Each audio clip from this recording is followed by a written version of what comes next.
welcome to the end of day 2 of Enniskillen Comic Fest. And what a weekend it's been. We're sitting here, all three of us are wrecked. Particularly this man to my left here, who, the big dude here, who lives and breathes Enniskillen Comic Convention. And quite frankly, so do we when we're here, because it's just a wonderful experience. So Paul, how are you? It's hard to believe that it's over. The prep is so intense. There's so much to do. The last 5 months have literally flown in a flash, and all of a sudden Comic Fest arrives, and then all of a sudden Comic Fest over, and it just all happens so quickly. But I'm very pleased to say that it seems to have been amazingly successful. Everybody has enjoyed themselves, and it has been a time. Yeah, I mean, you've a lot of new people in this year as well. You've Torin, which for me personally was massively exciting, because her current run of Catwoman is it's sublime. It's fantastic. I actually had an interview with Torin yesterday, which I will put up on YouTube as well. I mean, we must have spoke to her for about half an hour. She's refreshing to talk to. She's a very exciting person. She is, yeah. She's extremely entertaining. Great talent. Talent. Yes, I mean, we had hoped to have Torin last year as part of the Battle Action anniversary, but she had a family function on this weekend last year, so wasn't able to make it, but then promised to make every effort to come this year, and sure enough, she has come over and has really been a delight. Yes. I just think she's absolutely... I think we've all fallen in love with Torin, to be perfectly honest. Absolutely. Yeah. Absolutely. And then, of course, it would be remiss of me not to say my best bud, Ben Wilshire, is over this year for the first time. Ben, too, I've been pursuing so many of these guys for a number of years, and we've just never been able to make things work. Comic Fest being in the far west of the Empire, freelancers lose a day's travelling on either side of the con, which I know is a big ask. And I really appreciate everyone that makes time out of their busy schedule to come over. So I've known Ben for about 10 years now as well. We first met at a con in Birmingham, and I'm delighted that he's here. Love his work.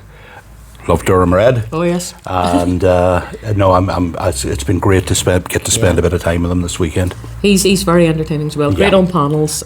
Just a jolly good, nice, talented guy. Absolutely. He really is. Totally. Yeah. And we also forgot we had Michael Lark. Gotham Central. Good. That was a blast from the past. One of my desert island books, and Mike I first met in Birmingham in 2006, and he came to Dublin then in 2008 to the Dublin City Comic Con, and I sort of lost track with him after that, but lo and behold was able to hook up with him again last year. He's been through some medical issues, and I really wasn't sure that he'd be able to confirm. He wanted to come, but as I say, his medical situation, there was a possibility that would prevent it, but thankfully all came together and he was able to make it. And he and his good lady Kelly are just a joy to spend time with. Really sweet. They really are. Yeah, lovely couple. So talented. And we were looking actually at the Daredevil art print that's on his desk as well. Yeah. That's a nice bit of work, especially at the moment with Daredevil's extremely popular. Charlie Cox has come to DCC in August, so that people lost their mind when they seen that. So the love of Daredevil is very high at the moment. It is, yeah. I mean, the run Mike did on Daredevil back then is one of the iconic runs, and I mean he did Captain America as well around the same time. So I mean he has a great body of work. The Gotham Central will always remain my favourite of his. Is it true that actually the portrayal of the Gotham characters, the GCPD, that must have had some inspiration for the Gotham Central or Gotham the TV series? The Gotham TV series, it was. I mean, they reprinted the first issue of the comic with the Gotham advert along the top, so it certainly was the inspiration for it. I loved it. I actually... The Gotham City MCU. Yeah, and I couldn't believe it because I had the original run, which I brought someone with me this weekend. And I thought, well, it's not really that long ago. And I looked it up, it was 2004. Four, There's no way. There's no way. Yeah. But I recently reread it, and I mean, it still stands up to this very day. It's still a cracking good read. But then it's Greg Rucka and yes. And a superb crime writer. Yeah. Love him. What about you, Graham? What's been your favourites this weekend? Oh, let's see. I think Michael Larkin's the sketchbook. Some fantastic sketches in it. Absolutely amazing. And it's just the way he's captured the expressions of the characters. It's so realistic. With very little lines as well. It's not that he over details anything. No, he's like Jock. It's a few dark black lines, and you're sort of looking at it going, well, what's this going to be? And then all of a sudden it makes sense. Yeah. You know, it's not scratchy line work. It's just appears. Superb, yeah. And we're admiring Ian Churchill's work too. Ian Churchill, we go way back. We go way back. Ian and... Sorry to interrupt. It looks like Torrin's starting to leave. Right. Could we take a pause? Yes, certainly. We will be back in a second. Yeah. Right, okay. No problem. Don't you... And we are back. Right, okay, so what you just witnessed there was the craziness of a comic convention wrapping up. Yep. We've been away, 20 odd minutes? Oh, at least that. Yeah. More than that. Yeah, more than that. Saying our goodbyes. Yeah. Yep. That is one of the most important things. Just to go away from, how great we felt the weekend was the saying goodbyes, because this isn't just, these are famous folks, they've come here, they've signed this, they've drawn this. These are sort of like, they become extended family. They do. Like cousins that you don't see very, that often. Very, very much so. I mean, that's the spirit that we have fostered at Comic Fest. Everybody that comes is a friend. Yeah. And if they aren't a friend when they come here, they're a friend when they leave. And that family feeling is something that permeates the whole event. We get visitors come back every year and they pick up where they left off, and there are hugs and there are smiles, and we catch up on family stuff, and we share a pint or two. Yes. And like I say, it really is like a family reunion every year. It was lovely. I mean, and you're thinking, oh no, I don't know when the next time I'll see. I mean, Tazio was back again this year, and Tazio enjoyed himself so much last year that he started tormenting me very quickly afterwards. Can I come back next year? He will be tormenting I want you to come next back. I will. So we're actually talking about setting a Facebook group up of people anticipating the next Comic Fest. Yes, that's a good idea. How to pass the time when you're waiting for the next one. Like some sort of support group. Exactly. Graham, Exactly. you and Tazio last year had that. Oh yeah. I mean, you two. Tazu's absolutely amazing. He's lovely. Absolutely amazing. I Lovely guy. I love his artwork, especially it's the Death in Space. It's inspired image of the it's like the astronaut, his suit breaking up in space. Yeah. I thought that was amazing. Yes, No, fabulous artist.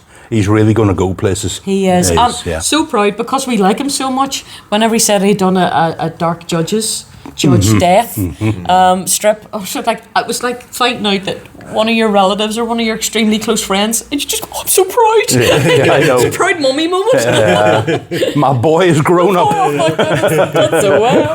But he's just adorable. He really, really is.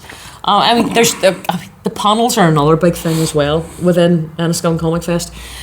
Mike Carroll. What can you say? Yes. Yeah, exactly. The guy's a man, legend. the myth, the legend. He is, and I don't think Mike appreciates just how. I'm trying not to say a full forward here. I repeatedly tell him that now. I don't know if he believes me. But No, he's just incredible. He remembers everybody's names. He's so knowledgeable. Yeah. I think there's few that could ever beat Mike in a panel. His panels, everybody comments afterward. Mike makes them feel at home. Yes. He puts them at ease. He keeps the conversation flowing. Yeah. He keeps it lighthearted and funny. And he knows enough about their work to actually get into discussion. It's not superficial. No. So everybody loves Mike. We love Mike. Oh, definitely, Mike. We love you. But we do. I know, because Graham and I sort of started the social media not that many years ago, and thank you very much for letting us do some of it this weekend. And watching Mike over the years, Mike is one of our sort of well, we think of, is it mentor the right word? It's sort of like he's our idol when it comes to doing this, because of his skill in putting people at ease and it being a conversation, and that is just you can't learn that. You can sort of, but it always comes across as false. Yeah, it does. You can try and bluff it, but it rarely works for any great length of time. But Paul, I know you are extremely busy because you have about 24 million people to sort out before you go. Is that all? Yeah, just that. Well, there was 30 before we actually cut this interview. So let's concentrate. Let's wrap up here, rather than me getting all emotional over my Carol, because I love him so much. Let's focus then on your highlights. What is it you want to talk about? Highlights. To be honest, it'll probably take me about a week to step back from it enough. It's been, literally my head has been in 100 directions since Friday morning, when things really kick off. That's the guests start to arrive. We have tables delivered to the hall here that have to be set up. So Friday, really, things kick off. And as I say, my mind is just literally going in 100 directions all the time. So I'll have to come back to you on that. Yeah. The entire event has been a highlight, and the way I look at it is, if everybody attending has had a good time, then I've done my job, and I'm happy, because I feel a responsibility for the people I invite over, that they enjoy themselves and they have an enjoyable and a successful weekend. And if they have that, as I say, I've done my job and I have the satisfaction of that, and that makes me happy. So ask me in a couple of days. Yeah. Ask me in a couple of days. Well, looking forward to 2027. We aren't even out of the room yet. No, we're not even on. Let's have a wee think about Yeah, this. because that's going to be the 50th anniversary of 2018. Mm-hmm. And so also our going to be a big year. Our 10th event here in Enniskillen. 2016, 2017, 2018, 2019. Then we missed 20 and 21. Yes. 22, 23, 24, 25, 26. Yeah, next year will be our 10th Comic Fest in Enniskillen. We did two in Oma, but it'll be our 10th one here. I just wonder, where do you get the time to organise all this? And not only that, you've actually been. You wrote a story for the Sector 13 guys as well. Yeah. You must be the equivalent of James Brown of Enniskillen, the hardest working man in comics. The Godfather, yeah. Well, I love the comics medium. I have done. My comics memory goes back to even before I could read. I used to bother my dad to read comics to me. So I've had a fascination with it probably since I was about 4.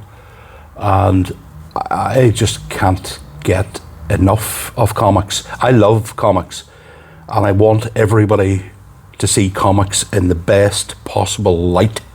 I want them to see the enjoyment that comics can give, the talent that is involved in it, in the comics industry. And like I say, I want people to appreciate that comics aren't just a kid's medium. You wouldn't go into a bookshop and expect to see just kids' books. You wouldn't go to the cinema and expect to see just kids' movies. So why on earth should you go into somewhere selling comics and only expect to see comics aimed at kids? They are an entertainment medium, the equivalent of anything else. Mm-hmm. And deserve the respect. Deserve the respect as such. Yeah. It's not all about the movies. No. Not all about the movies. You've wrote 2 stories now. Are you planning to write any more? I actually wrote a newspaper strip back in the 80s when I lived in Banbridge.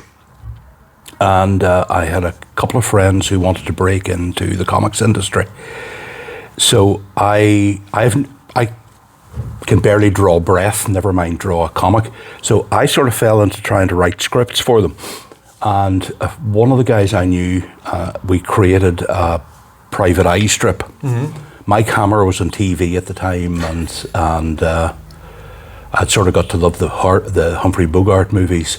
So I wrote a newspaper strip for our local paper, and it was 4 panels, like a typical newspaper strip that would continue every week. So there was a cliffhanger ending, and it would run on for a number of weeks, and then finish, and the next one would start. So I wrote that, and then when I moved away from Banbridge, that sort of all fell through. And then Peter from Sector 13 spoke to me about writing a comic story for one of their publications, and I thought, where am I going to find the time to do that? Get real, Pete. Where did Get you real. find the time? Get real. And he asked me every year, and I thought, what am I going to do to get rid of him? And no, I thought eventually it took root, and I thought to myself, it would be nice to actually make your mark on comics. It'd be nice to have something published, and Sector 13 do a great range of books. So I finally sat down one evening. I had a brainwave. Well, to me it was a brainwave. I'm not sure would anybody else agree about what kind of a story I could write, and what the plot would be. So I'm a big fan of war comics. Battle is my favourite comic, and all those guys, Carlos Esquera and John Wagner and Dave Hunt and Alan Hebden and Steve McManus and all the great artists they had, Mike Western and so on. I mean, I love all that stuff. And I hit on the idea of doing a team of commandos that were based on people I knew. So we have codename Hunt, we have codename Mills, we have codename Wagner, and we have codename McManus, or the King's Reach Commandos. King's Reach Tower being the building that the IPC offices were in. So the story was actually very well received. Fantastic artwork by Joseph McCaffrey. Oh, I love fantastic his work. artwork. Yeah. He captures people's He likeness. does, yeah. And this sort of like it's his own unique. Yeah. I don't like to say naive, but do you know what I mean? Oh, There's yeah, that kind of yeah. like that.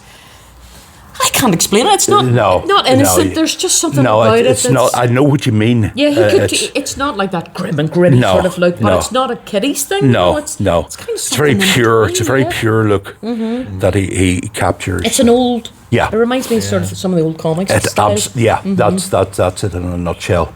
So it was launched in Splank 2 years ago, and the first print run of it completely sold out.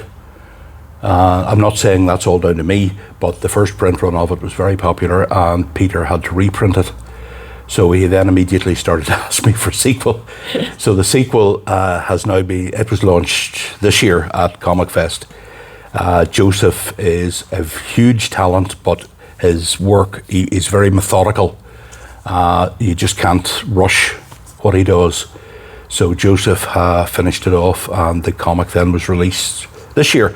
So it is another King's Reach Commando story. This time they have an additional member who is codename Esquera. Oh, brilliant. And you never know who would crop up in future stories. Like your family. Well, they're in there too. And I had no idea about that because I only saw the thing myself yesterday. And then Joseph pointed it out, and I'm going, oh my God, there's me in it. And my daughter and my son and my dad. It was lovely to see that. Because I saw, I think it was Joseph, I saw the character sketch Yeah. he did. Yeah. And it was all your family members. It was brilliant Yeah. representation. And I was thinking, you know what, you should, if you could blow it up and have each of your family members put their signatures under each of the pictures. He does that. I mean, the first strip as well, there were all these little things in the background. And I only really saw the finished article myself yesterday for this new strip.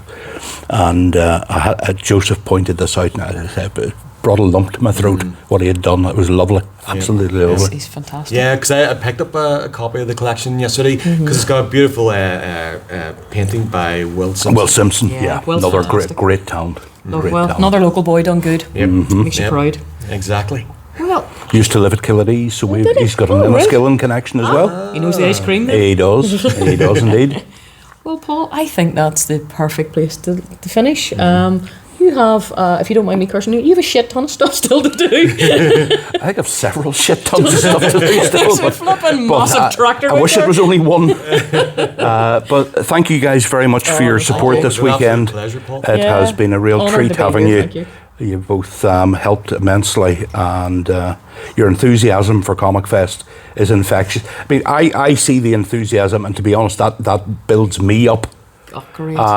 When I'm feeling down or I'm feeling overworked, I get comments from people, or people praise Comic Fest, and that does give me a lift. Well, we had a nice wee reshare actually from 2000 AD the other day. We when I did, put up yeah. the That was wonderful. It really was wonderful. So Yeah. I have photographs. Sorry, I'm going on now, and I'm saying that's a perfect place to wrap it up. Some nice photographs there of Durham and her dad, Ben Willisher.